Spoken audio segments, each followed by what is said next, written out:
di gedung-gedung itu selalu ada namanya tes general Pak. Saya suka nanya nih, maksudnya sedangkan pasien itu kan nggak bisa dengan ada kebisingan. Iya. Nah itu pernah nggak sih Pak dilakukan tes general alarm dari pihak rumah sakit Pak? Dilakukan iya, tetapi tetap yang namanya untuk ke pasien diinformasikan. Kita nggak bisa kalau ke pasien ya tetap. Jadi sebenarnya lebih kepada si Bapak kan ikut asosiasi BEA nih. Itu dari tahun berapa Pak kalau saya boleh tahu? BEA dari sebelum berdiri. Jadi saya aktif di asosiasi sejak tahun 2007 di Jakarta. Waktu itu ikut asosiasi Asati, kemudian akhirnya terbentuklah BEA di 2009. Gitu, karena alat C-arm ada radiasinya. Iya, dan waktu itu memang saya pernah di nuklir Pak ya, itu temboknya hampir 4 meter Pak. Betul. Radiasinya katanya memang sangat tinggi. Nuklir betul, sangat tinggi. Iya Pak ya. Betul. Saya waktu itu ngakalinnya adalah gini. Jadi di tengah-tengah dindingnya itu ditambahkan plat baja supaya tebel dindingnya nggak sampai setebel itu.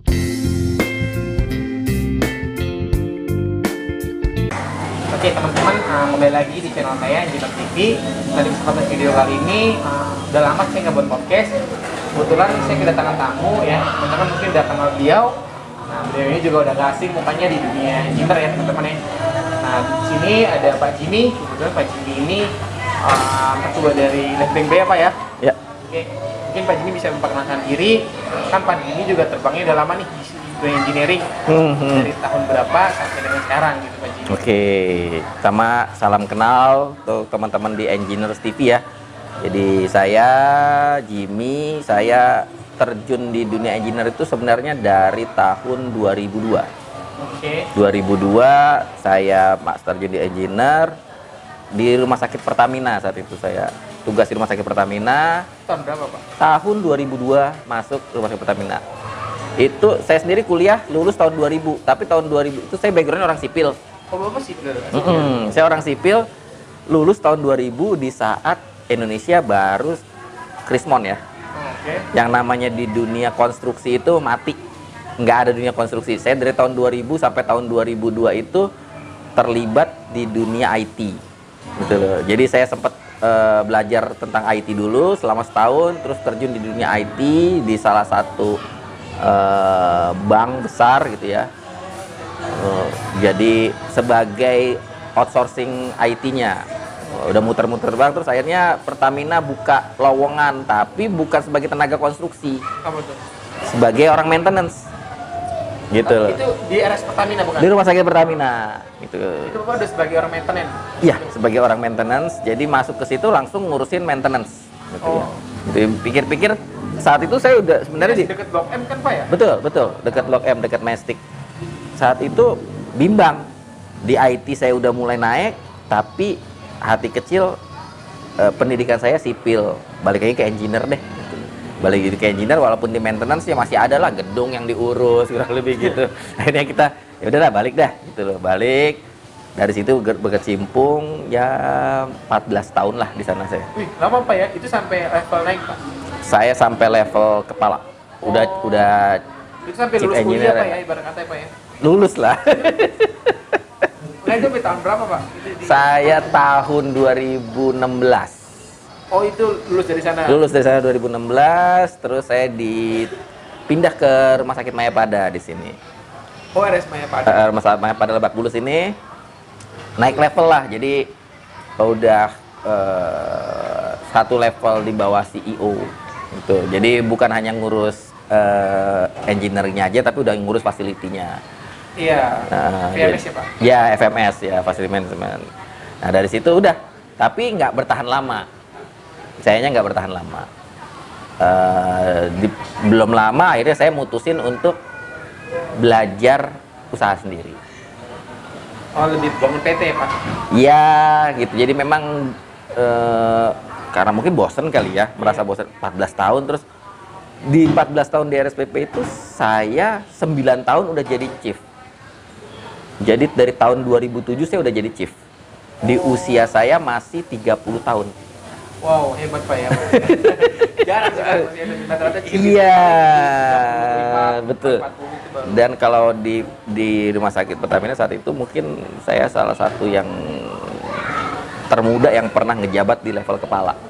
Oh, berarti di sana itu memang ada sistem pengangkatan Pak ya? Iya, di sana ya bertahap ya, berkarir bertahap. Diangkat dulu. Saya dari diangkat itu cuma butuh 2,5 tahun, 3,5 tahun jadi kepala. Oh, Gitu. Ya kalau saya sih bilangnya bukan saya pintar, tapi saya berada di waktu yang tepat. Kenapa? Pas saya masuk generasi senior, habis itu mulai banyak yang pensiun. Gitu. Jadi pas lah iya, gitu loh. benar-benar. Pas. Nah, udah tahun 2016 coba usaha sendiri di luar engineer. Akhirnya memang balik bawaannya mau ke engineering lagi. 2018 saya balik lagi ke engineer. Gitu loh. Kalau boleh saya tahu Pak, itu kan di rumah sakit Pak, pengalaman berarti Pak ya? Itu kan rumah sakit, itu kan sistemnya agak beda Pak ya? Iya, betul. Nah kayak gini, menurut saya gini, rumah sakit Pertamina dengan Mayapada kan sistemnya juga beda Pak ya? Betul. Maksudnya kan rumah sakit Pertamina itu didirikan tahun lama Pak ya? Apa gimana? Betul, betul. Sedangkan Mayapada kan dia lebih Baru awal, gitu. ya? Iya. Iya, Pak ya? Iya, masuk ke rumah sakit Jadi Pertamina. kan pasti kaget Pak. Oh ya, dibilang kaget sih gini ya. Secara teknologi berbeda pasti. Iya. Rumah sakit Pertamina dibangun tahun 69, resminya tahun 72. Wih, Gitu ya. Jadi itu setara sama Grand Indonesia. oh GI. Nggak jauh dari GI. GI berdiri, rumah sakit Pertamina berdiri. Oh Gitu. Di HI-nya ya, bukan GI-nya. HI-nya, Hotel Indonesia-nya. Nah, terus teknologi saat itu rumah sakit Pertamina itu salah satu teknologi yang the best lah. Kenapa saya bilang the best? Dibangun tahun 72 tapi sudah ada sistem heat recovery transfer. Jadi di sana ada steam boiler. Ya, steam boiler untuk sterilisasi alat operasi. Dimanfaatkan juga untuk kitchen steamnya. Kemudian air kondensatnya dimasukin ke calorifier, jadiin air panas gratis. Dan teknologi itu sudah ada sejak tahun 72 di rumah sakit Dan Pertamina. itu pertama kali Pak ya Yes. perdana di sana. Yes. Dan sampai sekarang masih digunakan. Masih digunakan. Itu. Jadi advance saat itu ya. Saya tahun 2009 bangun gedung parkir Oke. di rumah sakit Pertamina. Saat itu saya kekeh pengen punya renewable energy. Jadi tahun 2009 rumah sakit Pertamina sudah pasang solar panel. Oh ada solar panel Pak Ada ya? solar panel. Hebat sih Pak, hebat. Kita jadi ada parkir, kita bikin wisma untuk pengunjung dan keluarga pasien. Nah, solar panelnya saat itu untuk memanfaatkan air panas aja, karena kan belum ada aturan PLTS seperti sekarang, Betul, betul. belum boleh gitu ya. Jadi ya udah hanya untuk air panas. Cuma ya udah saya pengen punya solar panel. Jadi sekalian bangun gedung, sekalian teknologi baru. Saat itu ya 2009 ya. Itu gedungnya ada berapa? Kalau RSPP itu 1, 2, 3, 4, 5, 6. 6 gedung. 6 gedung, lahannya 3 hektar. dan itu pendinginnya dia chiller Pak ya? Iya, dia ada 2 sistem. Ada gedung yang pakai air cool, ada yang sistem pakai water cool. Jadi kelihatannya kalau SPP kan seperti nyambung ya. Iya betul. Padahal itu 2 gedung yang dengan 2 sistem yang berbeda. Semua instalasinya sendiri-sendiri. Itu di zaman itu dari Ruskol Pak di sana? Nurse call sudah. Oh sudah ada ya? Sudah ada. Sudah ada nurse call, sudah ada. Itu jadi 2 sistem berbeda ini memudahkan sebenarnya. Kalau terjadi disaster, Oke. pasien kita pindahkan ke wing lain. Karena sistem nggak akan terganggu. Iya memang Pak. Dan memang pada saat rumah sakit itu harus terakreditasi ya. Salah satu syarat yang dipertanyakan tuh kalau evakuasi pasien bagaimana? Iya betul. Karena pasien itu kan nggak kayak kalau karyawan biasa ya, gampang orang sehat ya. Sedangkan memobilisasi pasien itu lebih sulit, apalagi di kondisi Iya, bencana. kondisi sakit. Betul, yang orang sakit, mindahinnya kondisi bencana yang harus cepat. Nah, itu yang memang sangat sulit ya. Jadi kita punya 2 gedung yang koridornya berhubungan, tapi sistem bangunannya berbeda, tidak berhubungan. listriknya tersendiri, suplainya, airnya jalurnya tersendiri, suplainya. Dan itu rata-rata semua yang supply itu ada dua backupan ya kan, seperti Iya. supply dua. Betul. Seperti listrik dari gardu satu ke gardu dua, itu nggak sih Pak? Iya, betul. Di kita juga gitu sama seperti itu. Kalau kita kebetulan karena rumah sakit Pertamina kan bisa dibilang ring satu lah ya kalau zaman dulu ya. Jadi dari gardu induknya pun kita di backup. Oh, Hampir nggak mungkin kedip. iya, maka biasanya kan rumah sakitnya prioritas. Prioritas. PLN itu kalau mau servis gardunya kita, izin dulu Pak ke kita Pak. Iya, memang harus. Mereka nyentuhin jadwal, terus kita bilang, nggak bisa. Bisanya hari Minggu jam sekian. Mau nggak mau, mereka yang geser. Jadi kita yang nentuin jadwalnya Pak. Sampai kayak gitu. Karena kan kita ada pasien ya, ada tindakan atau enggak, ada operasi besar atau enggak gitu loh. Kan kita harus prepare. Jadi pada saat mereka mau melakukan maintenance di gardunya, di kita juga udah siap. Berarti kan kita juga pindah ke genset kan, Iya. supply. Pada saat lagi itu orang radiologi juga kita kasih tahu, udah belum tindakannya, jadi kita stop dulu sebentar ya. Gitu.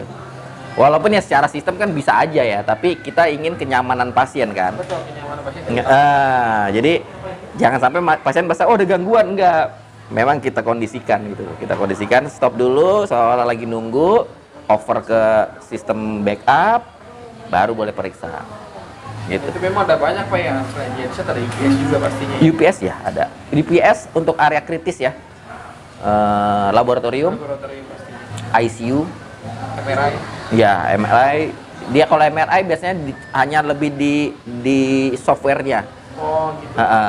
Kalau di hardwarenya nggak mungkin karena alat MRI itu kan kapasitasnya besar.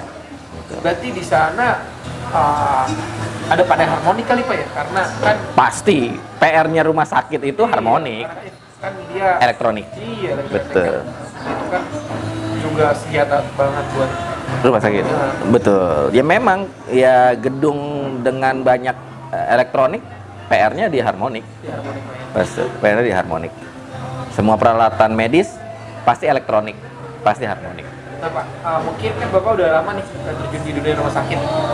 Kalau rumah sakit sama lain kan menurut saya karena udah pernah di rumah sakit juga, Ya. tapi nggak lama dan saya pernah di gedung-gedung lain. Nah, pribadi Bapak sendiri rumah sakit itu sangat sulit atau seperti apa Pak?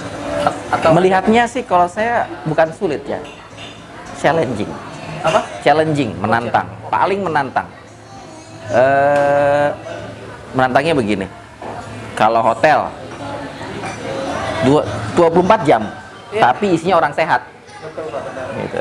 Kalau kantor kita melakukan maintenance bisa after office, ya kan? Sekolah ada masa-masa libur, gitu. Rumah sakit nggak bisa. Mau siang pengunjungnya banyak, mau malam orang istirahat. Serba salah jadi. Iya, gitu. Memang apa ya? Tricky lah ya, tricky. Secara sistem sebenarnya yang membedakan hanya di instalasi gas medis. Iya, gas medis. Hanya gas medis saja. Tapi beberapa sistem kelistrikan itu ada yang advance. Kayak di tempat kita dulu untuk ICU itu ada trafo isolat apa? Ada apa namanya? Trafo isolasi ya, trafo isolasi medik.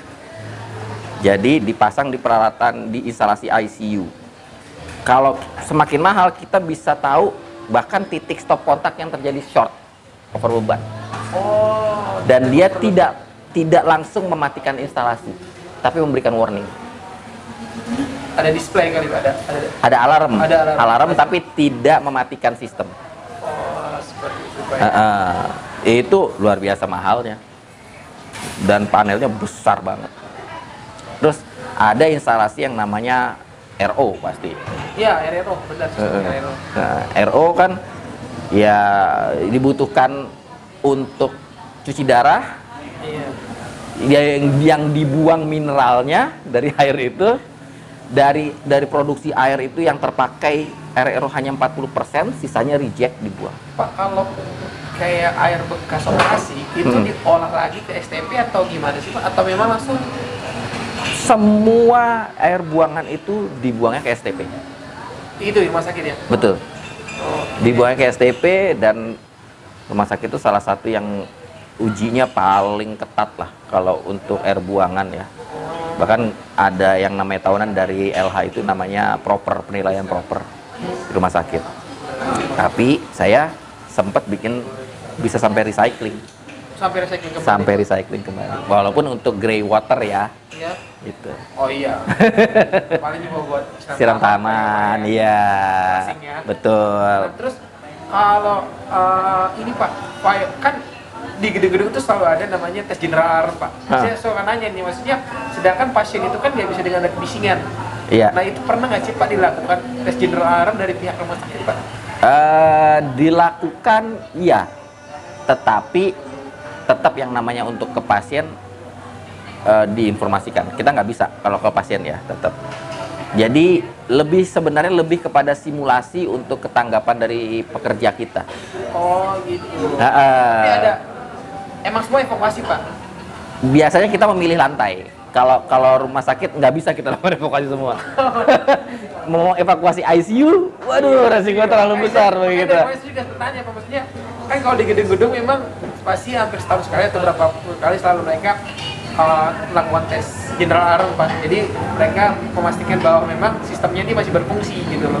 Nah kalau rumah sakit sendiri kan memang banyak orang yang sakit Pak. Jadi otomatis kan harus melakukan seperti itu kan nggak mungkin. Gitu. Betul. Kalau rumah sakit gini perlindungannya. Ya memang kalau setiap tahun sekali kan yang namanya dari dinas pemadam dulu juga diuji kan, sistemnya kan diuji. Tetap secara sistem diuji dari sesuai dengan regulasi, tapi kita proteksi dari kesiapan pekerjanya. Kalau rumah sakit itu 1 tahun sekali semua pekerja wajib mengikuti pelatihan, bukan hanya proteksi kebakaran ya. Iya, saya juga nanya pelatihan wajib ya. Wajib, bahkan sampai resusitasi, pertolongan pertama, hot blue, jadi ada pasien pingsan, gitu ya, jantung, semuanya harus bisa. Gitu, jangan sampai jatuh ada orang masuk rumah sakit kan, di lingkungan rumah sakit pasti mungkin ada orang yang lemah gitu ya, tiba-tiba dia pingsan jatuh, itu siapapun yang terdekat bahkan petugas parkir harus bisa menolong. Gitu kalau di rumah sakit gitu, dan setiap orang itu setahun sekali harus, bahkan resusitasi dia diuji, mau itu petugas medis atau bukan, front office, back office, semua orang finance juga menggunakan apar, semua harus coba setahun sekali. rumah sakit Pak. Rumah sakit. Itu yang membedakan yang lain dengan yang rumah sakit. Betul. Jadi memang rumah sakit itu memang dia sangat memang harus bisa gitu. Harus bisa. Sistemnya pun beda dengan yang lain Pak. Iya, betul. Meskipun ya sekarang kan rumah sakit udah mulai tinggi Pak. Iya, betul. Apa ya 23 lantai? Ada yang bawahnya fungsi lain atasnya rumah sakit. Iya, ada. Saya ke situ. Ya, ada yang seperti itu karena mix use ya, gitu ya. Nah, seperti itu. Memang ya itu kalau itu lebih kompleks lagi ya, karena ada peruntukan untuk yang lainnya di gedung itu. Kalau yang kayak seperti yang saya pernah sampai saat ini semuanya rumah sakit. Satu komplek itu rumah sakit, baik di Pertamina maupun di Mayapada. Semuanya rumah sakit. Memang begitu pindah ke Mayapada, teknologinya bangunan canggih, baru. Ya, dibilang canggih, enggak juga, dibilang enggak ya, tapi lebih advance lah. Lebih advance. Misalnya dari berapa lantai Pak Mayapada? 8 lantai. Dari sistem tata udara untuk kamar operasinya jauh lebih canggih. Ada ini Pak ya, positif negatif Pak ya? Pasti, kalau itu wajib. Akhirnya dulu saya juga gitu, kamar operasi model lama, akhirnya di Pertamina juga ada Pak? Ada, saya rubah. Saya lakukan renovasi, standarnya kamar operasi. Di Indonesia itu belum banyak yang punya rumah sakit yang standar kamar operasi sesuai dengan standar ya. Kenapa? Standar kamar operasi itu harus ada dirty corridor di belakang. Oh gitu Pak. Masuk, selesai, terus hasil bahan-bahan pakaian operasi itu nggak kelewat dalam lagi. Setiap kamar operasi ada pintu keluarnya, dibuang. Iya, memang. Dan di belakangnya itu koridor orang ngambilin. Namanya dirty corridor. Dan rumah sakit lama banyak yang nggak pakai. Belum ada lah. Belum ada. Betul. Negative pressure, ya belum yang ada kamar operasi yang membutuhkan C-arm, artinya harus ada timbal radiasinya. gitu, karena alat si arm ada radiasinya. Iya, download itu memang saya pernah di nuklir Pak ya, itu temboknya hampir 4 meter Pak. Betul. Radiasinya katanya memang sangat tinggi. Nuklir betul sangat tinggi. Iya Pak ya. Betul. Saya waktu itu ngakalinnya adalah gini. Jadi di tengah-tengah dinding itu ditambahkan plat baja supaya tebel dindingnya nggak sampai setebel itu. Itu pun masih 1 meter. Oh. Gitu. Jadi memang Beton radiasinya sangat ini Pak ya. besar banget. Besar ya Pak. Betul. Orang yang walaupun udah didindingin di kaca timbal segala macam Iya, gitu ya, timbal, betul. itu kan ada ininya kan, alatnya untuk mengukur seberapa banyak dia terpapar dalam setahun. Nah, petugasnya kalau udah memenuhi, udah mencapai batas, dia nggak boleh bekerja dulu, harus istirahat dulu. Gitu. Dulu sampai saya kebetulan tuh lantai 1, atasnya dak gitu ya, Iya. kita pagerin. Nggak boleh orang apa lewat di situ, dikasih lampu. Jadi kalau di bawah lagi ada tindakan, ada lampu. Semacam informasi kali Pak ya. Iya betul, nggak boleh lewat dulu lah. Orang maintenance nggak boleh masuk, kira-kira gitu. Nuklir ada, saya ada nuklir medicine juga ada dulu. Ruangan isolasi. Berarti habis dari Mayapada Bapak langsung ke ini kali Pak ya? Apa lagi? Usaha Pak ya? Lebih ya ke usaha. Tadinya bisnisnya non engineering, nggak masuk ke gedung. Akhirnya balik lagi, saya sempat jadi advisor pembangunan gedung gitu ya, dari pihak owner. Kemudian akhirnya ya udah saya bikin badan usaha sendiri. Yang ya sebagian besar masih berkecimpung di situ juga. Tapi sekarang berkembang juga, ngurusin ke IT juga. Sebagian proyeknya ada yang rumah sakit juga gitu ya. Karena saya pernah punya background di rumah sakit, jadi ya orang ada yang diskusi tentang rumah sakit gitu. Nah, cerita tentang itu Pak, kita bahas mungkin Bapak kan ikut asosiasi BEA nih. Itu dari tahun berapa Pak kalau saya boleh tahu? BEA dari sebelum berdiri. Jadi saya aktif di asosiasi sejak tahun 2007 di Jakarta. Waktu itu ikut asosiasi Asati, kemudian akhirnya terbentuklah BEA di 2009. Saya dan beberapa teman-teman, ada 11 orang kita, mendirikan BEA. Terus ya sampai sekarang lah. Dari ibaratnya BEA itu cuma ngantornya numpang di kantornya Chief Engineer A, Chief Engineer B gitu ya, sampai kita punya sekretariat sendiri. Bagus Pak. Kira-kira gitu. Oke Pak, mungkin seperti itu aja Pak ya, karena juga baterainya udah mulai habis nih Pak, baterainya Pak. Oke, makasih Pak Jimmy udah meluangkan waktu di channel saya ya Pak Jimmy ya. Ya. Salam, mungkin ada pesan Pak buat dunia engineering atau dunia teknisi lah, atau dunia engineer ya. Dunia engineer itu ya, satu, jangan pernah cepat puas dengan apa yang sudah kita miliki. Gitu. Kadang-kadang kita terlalu cepat puas dengan skill teknis kita. Padahal di dunia kenyataan itu, dunia engineer itu ada hal-hal yang lebih penting lagi selain skill teknis. Gitu. Yaitu skill manajerial.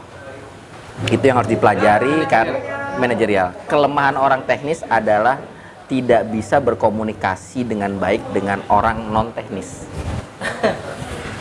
Itu PR-nya. Jadi kadang-kadang kita kesulitan untuk menyampaikan pesan bahwa kerusakan di tempat ini sedemikian penting, harus mendapat perhatian. Gitu. Jadi teman-teman di engineer harus bisa meningkatkan skill berkomunikasi, artinya skill non teknisnya ya, Iya, betul. supaya bisa menyampaikan nih keluhan-keluhan di kita sendiri, bahwa manajemen, owner, CEO itu paham apa yang kita maksudkan. Itu jangan cuma dianggap penghabis biaya. Gitu. Itu sih. Ya. Oke, itu aja Pak ya. Oke. Oke, makasih Pak.